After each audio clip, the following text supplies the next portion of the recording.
सादर प्रणाम। मैं नीरजा चौधरी आपके अपने चैनल इन्फोनी कॉर्नर में आप सभी का स्वागत एवं अभिनंदन करती हूँ। आज हम पढ़ेंगे संक्षिप्त रूप में राजा राम मोहन राय के जीवन परिचय को। राजा राम मोहन राय के विषय में सभी जानते हैं।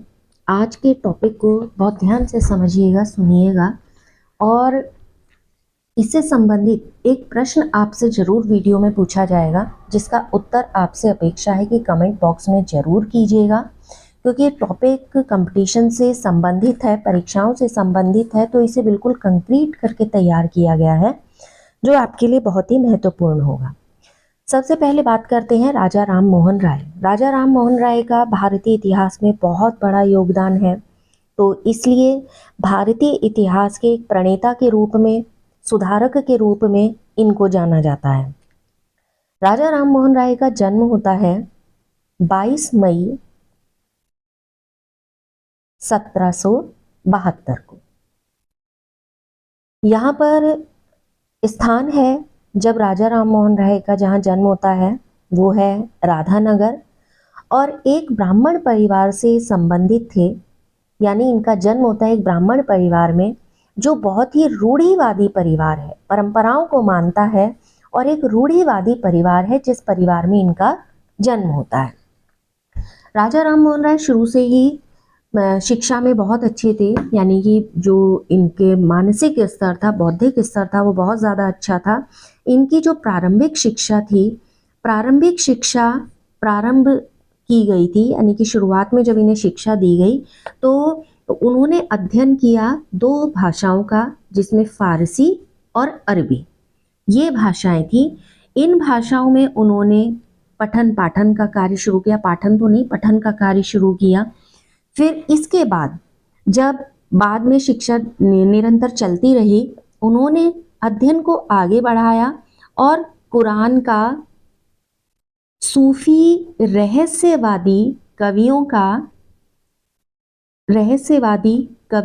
का, यानी कि उनकी जो प्रमुख रचनाएं थी, यहाँ पर उससे संबंधित अर्थ है कि सूफीवादियों को उन्होंने अध्ययन किया, उनकी रचनाओं का अध्ययन किया, उसका सार निकालने की कोशिश की। साथ ही साथ उन्होंने प्लेटो और अरिस्टो की पुस्तकों का भी अध्ययन किया। प्लेटो और अरिस्टो की पुस्तकों का अध्ययन उन्होंने जिस भाषा में किया वो अरबी संस्करण था। उस अरबी संस्करण को इन्होंने बहुत गहनता से चिंतन किया, पढ़ा, और उसके बाद बहुत से विचार थे जो अलग अलग अध्ययन के उनके स्वभाव में दिखाई देते थे। इसके बाद वो चले जाते हैं बनारस। बनारस जाने के बाद यहाँ पर उन्होंने संस्कृत भाषा को सीखा और उस संस्कृत भाषा में ही उन्होंने अध्ययन को जारी रखा, और यहाँ पर उन्होंने अध्ययन किया वेद का और उपनिषद का। जब वेदों और उपनिषदों का वे अध्ययन कर रहे थे तो उनके सार को समझने के लिए उन्होंने विभिन्न योग्य व्यक्तियों से उसके सार को, उसके अर्थ को समझने का प्रयास किया और गहनता के साथ वेद और उपनिषदों का अध्ययन किया। कहाँ पर किया? बनारस में किया। फिर इनकी नौकरी लग जाती है, क्योंकि योग्य हैं, पढ़े लिखे हैं, विभिन्न भाषाओं का उनको ज्ञान है, और ये 1803 से लेके 1804 तक ईस्ट इंडिया कंपनी के अंतर्गत काम करते हैं। ईस्ट इंडिया कंपनी में ये, मतलब ईस्ट इंडिया कंपनी के लिए ये कि कौन सा काम करते हैं, ये यहाँ पर वुडफोर्ड और डिग्बी के अंतर्गत काम करते हैं, और ये वहाँ पर बनते हैं निजी दीवान। मतलब इन्होंने ईस्ट इंडिया कंपनी के साथ काम किया, उनकी कार्य पद्धति को देखा, समझा, व्यवहार को समझा, और निजी दीवान के रूप में वहाँ पर जब इन्होंने काम किया तो बहुत सारा अध्ययन इन्होंने किया। बहुत सारी चीज़ें थी जिसका प्रभाव इन पर पड़ा, और ये नहीं चाहते थे कि ईस्ट इंडिया कंपनी के साथ जो इनका जो ये जॉब है ये कंटिन्यू की जाए, और इस जॉब को उन्होंने 1814 में छोड़ दिया, यानी अपनी जॉब से इन्होंने रिज़ाइन कर दिया, इस्तीफा दे दिया और अपने जीवन को समर्पित कर दिया। यानी कि जीवन का उन्होंने एक लक्ष्य निर्धारित कर लिया, और उस जीवन का लक्ष्य निर्धारित करते हुए ये कहाँ चले गए? कलकत्ता। ये कलकत्ता पहुंच गए हैं।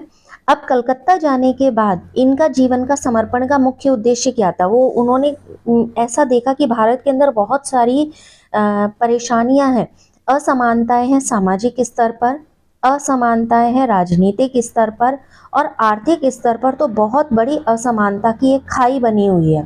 तो उन्होंने अपने जीवन का एक लक्ष्य निर्धारित करा कि वे सामाजिक, राजनीतिक और आर्थिक इन असमानताओं को, यानी कि इनमें सुधारों से संबंधित समाज के लिए कार्य करेंगे, इनमें सुधार करेंगे। ठीक हो गया। फिर 1830 की बात है। 1830 में सती प्रथा संबंधी अधिनियम पर प्रतिबंध लगा। सती प्रथा संबंधी अधिनियम पर प्रतिबंध लगा।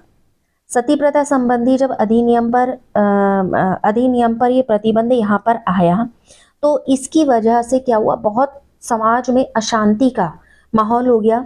लोग बहुत ज़्यादा अशांत हो गए, क्योंकि ये एक ऐसी प्रथा थी जो वर्षों वर्ष से, सदियों से चली आ रही थी, और अचानक इस पर एक प्रतिबंध लग जाने से अशांति का माहौल आ गया।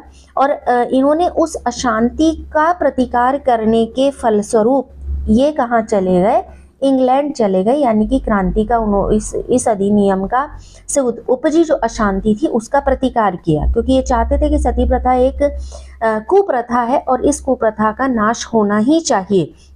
इसके लिए उन्होंने बढ़ चढ़कर प्रयास किए थे।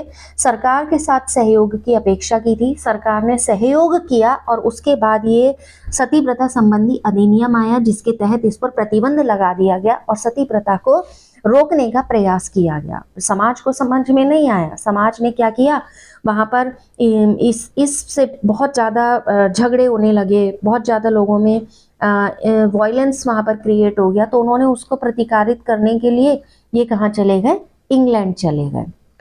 अब ऐसे ही आगे बढ़ते गए, उसके बाद बहुत सारे सामाजिक सुधारों का कार्य होता चला गया।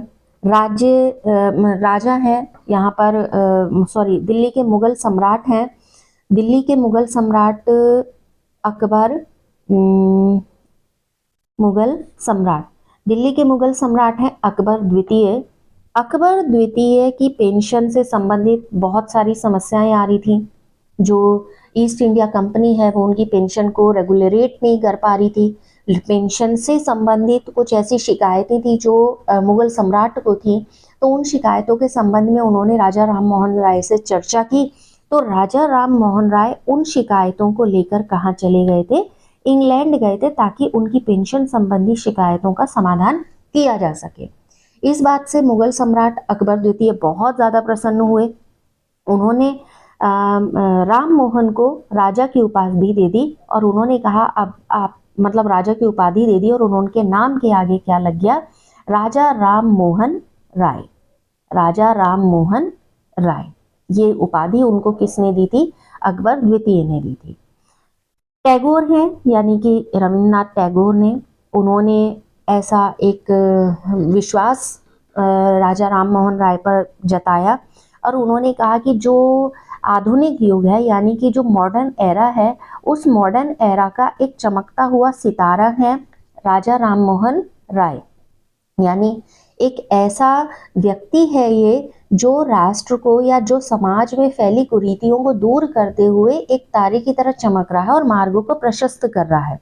ठीक है, तो भारतीय इतिहास का जो आधुनिक युग के उद्घाटनकर्ता के रूप में भी इनको मानते हैं कि आधुनिक युग का अगर किसी ने उद्घाटन किया है, उद्घाटनकर्ता, आधुनिक युग का अगर किसी ने उद्घाटन किया है, आधुनिक युग को नए स्वरूप से यदि किसी ने परिचय कराया है, तो भारतीय इतिहास के वो आधुनिक युग के उद्घाटनकर्ता के रूप में वो राजा राम मोहन राय को मानते हैं। और ये कहते हैं इस युग का एक चमकदार सितारा कौन है, राजा राम मोहन राय।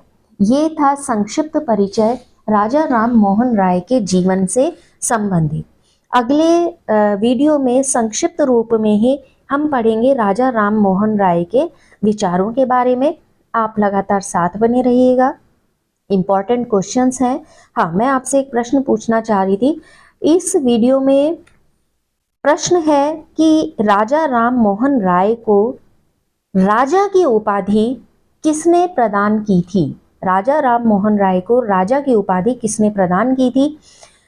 आप इस आंसर को कमेंट बॉक्स में ज़रूर लिखिएगा और हमारे प्रति कोई सजेशन हो वो भी ज़रूर लिखिएगा, लेकिन आंसर ज़रूर कीजिएगा और संभावित वीडियो कंटिन्यू करेंगे, डिटेल्ड कंटिन्यू करेंगे। आप लगातार साथ बने रहिएगा। इन्हीं अपेक्षाओं के साथ आप सभी का बहुत बहुत धन्यवाद।